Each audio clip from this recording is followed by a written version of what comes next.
Lifetime in repeat.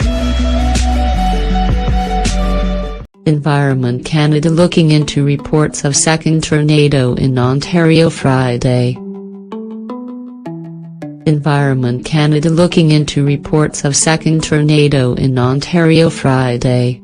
Fallen trees damaged a woman's vehicle, near Huntsville, Hunt.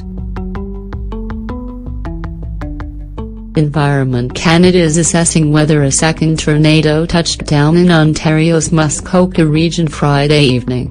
The Weather Office says they were looking at damage to trees and some buildings in an area about 15 kilometers from Huntsville. Environment Canada says it still has some work to do before it can say whether it was a second tornado.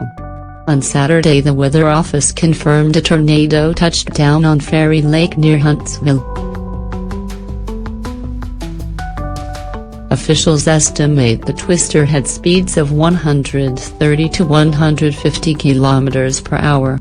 The tornado moved through the area and did severe damage to some homes and trees in the vicinity.